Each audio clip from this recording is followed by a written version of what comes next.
Ngiye kwirwa neza mwese abakomeje kudukurikira hano ku Karabo TV, twizere ko mumeze neza muherereye hose mu bice bigiye bitandukanye. Turi mu masaha arimo gusatira umugoroba wo kuri uyu wa gatatu, tukaba turi ku itariki 11 z'ukwezi kwa gatandatu umwaka wa 2025. Ikaze kuri mwebwe mwese rero munyemerera rwose mwumva no makuru, na makuru meza, na makuru akomeje kugenda avugwa, tumenye byinshi bikomeje kugenda bivugwa hano mu karere k'ibiyaga bigari. Hanyuma abantu bashaka kwinjira muri group ya WhatsApp, reka mbahereze link aho muri description, muraza kuyibona ibintu birisho kugenda neza cyane. Muri aya makuru ndakubwira yuko muri Kivu y'Amajyepfo hagaragaye ibitero bikomeye cyane byongeye kugabwa n'ingabo z'abarundi muri operation y'abasirikare, bivuga ko bari bakeya, bakaba bari bayifashijwemo n'abazarendo. Ni igitero cyabaye cyaje kubera ahantu hari hateguriwe ibikorwa byo muri Kivu y'Amajyepfo nyine ku ruhande rwa 23 nkuko bigaragara. Bivugwa yuko aka gace by'umwihariko bari bateguye inama hano muri Bukavu, aho bari bazanye rero n'amabafure manini cyane ashaka kugeza amajwi kure, aho rero bagombaga guteranya abanyabukavu nkuko bigaragara, aho bivugwa yuko hari kubera inama ikomeye cyane, binemezwa ko Kabila yagombaga kugira icyo ayivugiramo nkuko bigaragara, ngo niwe wari wateguriwe nyine iyo nama, ikaba yagombaga kubera mu gace kamwe bita UNEF, ni hano muri Bukavu nyine, muri iki gisagara cyangwa se muri uyu mujyi wa Bukavu nkuko bigaragara. Imbere gato y'uko inama itangira, bivugwa ko umuntu umwe w'umusivile wangaye Bukavu nkuko bigaragara yaje gutera ikigerenade, ariko kandi byemezwa ko yaba ari umwe mu bazarendo. Ikigerenade kikaba cyaje guhitana abasirikare benshi, ndaza kukubwira umubare nkuko bigaragara, ndetse abandi bakaba baje guhura n'ibibazo bikomeye cyane.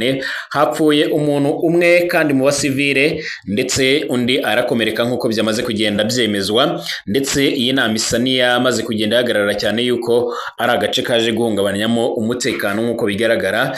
Ni muri operation zimaze iminsi zitegurwa, ndetse ingabo z'u Burundi zakomeje gufata iya mbere mu kugaragaza ndetse no kwerekana neza yuko zishaka ko muri ibi bice byo muri Kivu y'Amajyepfo aho zikorera hagaruka isuku, hagaragara ibikorwa byiza nkuko amakuru akomeza kugenda tugera bivuga.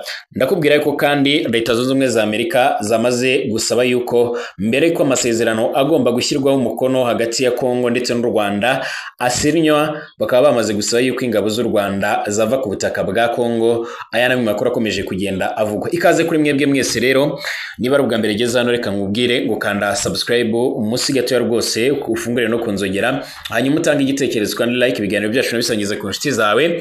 Abari mu Burundi ndabashuje, abari mu Rwanda, abari mu karere k'ibiyaga bigari ndetse n'ahandi hirya no hino mu isi, ndabifuriza ibihe byiza. Hanyuma mutubwire nuko mumerewe mu mwanya w'ibitekerezo muri comment. Niba utameze neza, reka nkubwire ngo komera kandi wihangane, uyu mwanya niba bitameze neza ejo birahinduka bikaba bizagenda neza cyane. Ikaze kuri mwebwe mwese rero, nyine munyemerere turebere hamwe bimwe mu bikomeje kugenda bivugwa cyangwa se bimwe mu bikomeje kugenda bitangazwa.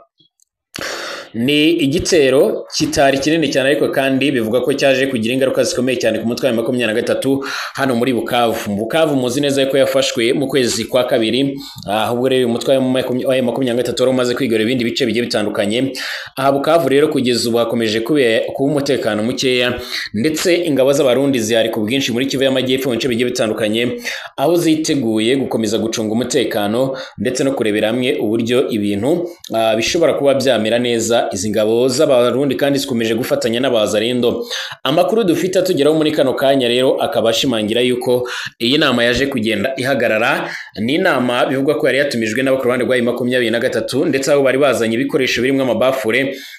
Inama yaberaga hano kubera hano muri Bukavu cyangwa se mu gisagara cya Bukavu nyine, bivugwa yuko yagombaga no kugaragaramo uwo bita Joseph Kabila Kabange. Ibi kandi bivuzwe mu gihe hari amakuru avuga yuko Kabila yaba yarasabye yuko Uvira nayo yafatwa vuba ahangaha mbere yuko ayo masezerano turaza no gukomozaho asinywa.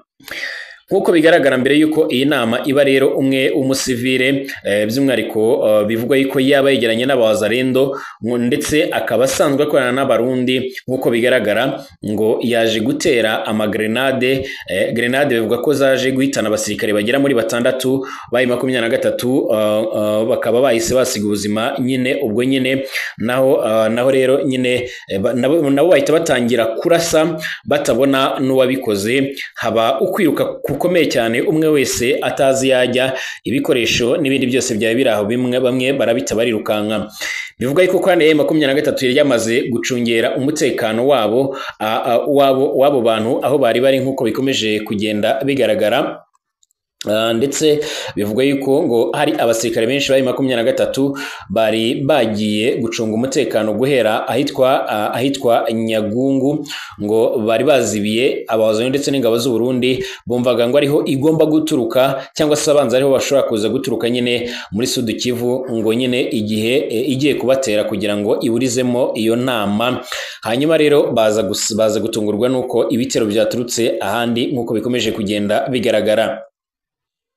Amakuru akomeza kugenda atugeraho rero akaba akomeza gushimangira ko muri icyo gice haba hononekaye, cyangwa se izo nyeshyamba 6 arizo zaba zasize ubuzima nk'uko biri kugaragara, ndetse umusivili umwe arakomereka, akaba yari n'umumotari, uwundi umwe rero yitabye Imana nk'uko bikomeje kugenda bigaragara. Ibi bikomeje kugira ingaruka rero ku mutekano ukomeje kugaragara no muri Kivu y'Amajyepfo, kuko umutekano ukomeje kuba muke cyane, ndetse iyi nkuru ikaba ikomeza gushimangira yuko hashobora kuza kugaragara n'ibindi bishobora kumenyekana byangijwe cyangwa se byangiritse, nk'uko amakuru akomeza kugenda atugeraho abivuga. Nyemerera kandi muri aya makuru nkubwire andi makuru akomeye cyane akomeje kugenda avugwa, nabwo ndaza gutinda cyane. Hari abantu bambwiye ngo ndarondogora cyane mu bintu byo kubasuhuza, ariko reka nkubwiye ko Leta Zunze Ubumwe za Amerika nk'uko bigaragara ngo zaba zirimo rero gushyira imbere amasezerano azasaba u Rwanda rero gukura ingabo mu burasirazuba bwa Repubulika Demokarasi ya Kongo, mbere yuko impande zombi zishyira umukono ku masezerano y'amahoro, aho bivugwa ko ibi bishobora rero kutazashimisha nyine u Rwanda rukomeje kugaragaza ko imitwe itwaje intwari ikorera muri Kongo nyine ari ikibazo ku mutekano warwo. Icyakora kenshi u Rwanda rwumvikanye ruvuga yuko nta musirikare warwo n'umwe ubarizwa ku butaka bwa Kongo, ndetse bavuga yuko icyo bakoze ari ugushyiraho ingamba z'ubwirinzi. Ubuyobozi bwa perezida wa Leta Zunze Ubumwe za Amerika Donald Trump burimo rero gukora ibiganiro byo guhagarika imirwano ibera mu burasirazuba bwa Kongo, ndetse no kuzana miliyari z'amadolari y'ishoramari y'ibigo by'uburengerazuba mu karere, by'umwihariko gakungahaye ku mabuye y'agaciro arimo titanium, zahabu, kobalti, umuringa ndetse na lithium ndetse n'ibindi byinshi. Muri Gicurasi, Mossad, umujyanama mukuru wa Donald Trump kuri Afurika, yatangarije ibiro ntaramakuru by'Abongereza Reuters ko Washington DC yifuza ko amasezerano y'amahoro yarangira mu gihe cy'amezi 2, igihe wavuga ko rero n'ubundi kidahagije mu gukemura amakimbirane akomoka kuri jenoside yakorewe Abatutsi mu Rwanda mu mwaka w'1994. nyine nk'uko bigaragara akaba ari amakimbirane anamaze imyaka nyine myinshi cyane muri 30 ishize. Umushinga w'amasezerano y'amahoro rero wabonywe na Reuters uvuga ko igisabwa ngo umukono rero nyine ushyirweho ari uko u Rwanda rukura ingabo, intwaro ndetse n'ibikoresho muri Kongo. Umwimerere w'inyandiko kandi itariho itariki ngo wemejwe n'amasoko ane rero y'abadiplomate bavuga ko yanditswe n'abayobozi ba Leta Zunze Ubumwe za Amerika. Minisitiri w'Ububanyi n'Amahanga w'u Rwanda cyangwa se umushikiranganji w'imigenderanire n'ayandi makungu ku ruhande rw'u Rwanda, Olivier Nduhungirehe, nyuma yo kubona rero iyi nkuru yavuze ko yizeye ko abo bari gushyira n'ubundi amakuru ku mishyikirano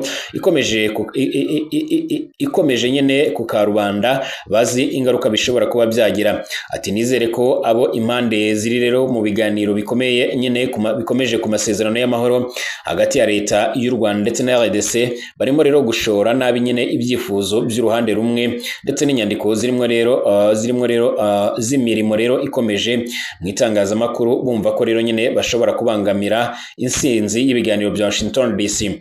Uyu mushinga kandi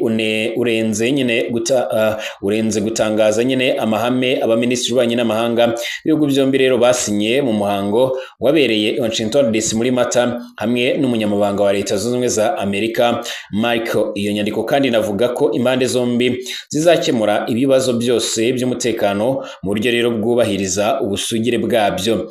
Nubwo u Rwanda rero rwakomeje guhakana ko rero rufite ingabo muri Kongo, iyi nkuru ikomeza ivuga yuko rwohereje abasirikare bari hagati y'ibihumbi 7 ndetse na 12 muri Burasirazuba bwa Kongo kugira ngo rero bashyigikire inyeshyamba za 23 nk'uko ngo abasesenguzi ndetse n'abadiplomate batangarije ibiro ntaramakuru by'Abongereza Reuters mu ntangiriro z'uyu mwaka nyuma y'uko rero umutwe w'inyeshyamba wigaruriye imijyi ibiri minini cyane mu kanya nk'ako guhumbya. Ni mu gihe kandi raporo z'impuguke za ONU nyamara zo zagiye zivuga ko u Rwanda rufite ingabo ziri hagati y'ibihumbi 3 n'ibihumbi 4 muri Kongo, nubwo narwo rero rutigeze rubyemera kuko u Rwanda rwakomeje guhakana ndetse runatangaza yuko nta bibazo cyangwa se nta ngabo bafite ku butaka bwa Kongo. U Rwanda kuva kera rwahakanye ko rero ruha intwaro n'ingabo umutwe wa 23 ruvuga ko icyo rwakoze ari ugushyiraho ingamba z'ubwirinzi zo guhangana n'umutwe urwanya ubutegetsi bw'u Rwanda wa FDLR washinzwe n'abasizi bakoze jenoside yakorewe abatutsi mu Rwanda ndetse n'igisirikare cya FARDC bafatanyije. Amakuru agera kuri Reuters ngo avuga ko rero u Rwanda rutigeze rusubiza uyu mushinga w'amasezerano wateguwe na Amerika guhera mu cyumweru gishize. Cyakora Minisitiri w'Ububanyi n'Amahanga w'u Rwanda Olivier Nduhungirehe yatangarije Reuters ko impuguke za Kongo n'u Rwanda zizahurira muri iki cyumweru nyine Washington DC kugira ngo baganire kuri ayo masezerano. Minisiteri y'Ububanyi n'Amahanga ya Amerika ntabwo rero yahise isubiza icyifuzo cyo gutanga ibisobanuro. Umwe mu bayobozi bakuru rero nyine mu biro bya perezida wa Kongo Felix bya perezida wa Kongo nyine yashinjije u Rwanda gukurura rero ibirenge kuri uyu mushinga, maze avuga ko kuvana ingabo z'u Rwanda muri Kongo ari ngombwa kugira ngo inzira yo gushaka amahoro itera imbere. Uyu ngo yagize ati turasaba ko rero ingabo z'u Rwanda zava burundu hano muri Kongo mu rwego rwo gushyira umukono rero ku masezerano kandi ntituzisubiraho. Umushinga w'amasezerano wateguwe na Leta Zunze Ubumwe za Amerika kandi urasaba kandi ko hashyirwaho gahunda ihuriweho rero nyine y'umutekano bise Joint Security Coordinateur cyangwa se Coordination Mechanism ishobora kuba irimo rero n'u Rwanda ndetse n'abakozi b'indorerezi z'abasirikari b'abanyamahanga kugira ngo bakemure ibibazo by'umutekano harimo no gukomeza gukemura ikibazo cy'inyeshyamba z'abanyarwanda za FDLR. Abasesenguzi bo banavuga ko kandi umutwe ukunze kuvugwa cyane wa FDLR by'umwihariko utagiteye ikibazo kinini cyane ku Rwanda, nubwo guverinoma y'u Rwanda ishimangira nk'uko bikomeza kugenda bigaragara, nubwo rero guverinoma ya Perezida Kagame ikomeza kuvuga yuko ari ikibazo gikomeye cyane, nubwo aba bavuga gutya kandi umuvugizi w'igisirikare cy'u Rwanda Brigadier General Ronald Rwivanga we abivuga ukundi. Brigadier General Ronald Rwivanga avuga ko umutwe wa FDLR ufite abarwanyi bari hagati y'ibihumbi 7 ndetse hagati y'ibihumbi 7 ndetse n'ibihumbi 10, ariko bakomeza kwisha rero nyine mu baturage iyo babona basumbirijwe. Yanagaragaje ko kandi uyu mutwe wagiye ugaba ibitero byambukiranya imipaka ku butaka bw'u Rwanda. Yanatanze urugero rw'ibitero byagabwe mu Kinigi ndetse n'ahandi muri Rubavu mu mwaka wa 2022. Umushinga rero w'amasezerano uvuga kandi ko Kongo isabwa kwemera ko rero nyine 23 igira uruhare mu biganiro nk'uko bigaragara mu biganiro by'igihugu, ku buryo rero nyine bungana ndetse n'indi mitwe yitwaje intwari ikorera muri Kongo. Ibyo nanone kandi Kinshasa ikaba itabyumva neza kuko rero ifata 23 nk'umutwe w'iterabwoba kandi ukoreshwa n'u Rwanda. Kongo iri mu bindi biganiro kandi bitaziguye na M23 ku masezerano ashobora guhagarika iyi mirwano. Umushinga w'amasezerano uvuga ko u Rwanda ruzafata ingamba zose zishoboka kugira ngo nyine 23 ive mu bice igenzura hakurikijwe amasezerano yemeranyijwe i Doha. Umwe rero mu bahawe amakuru kuri iki gikorwa yabwiye ibiro ntaramakuru by'Abongereza Reuters mu cyumweru gishize ko Qatar yagejeje umushinga w'amasezerano ku ntumwa z'impande zombi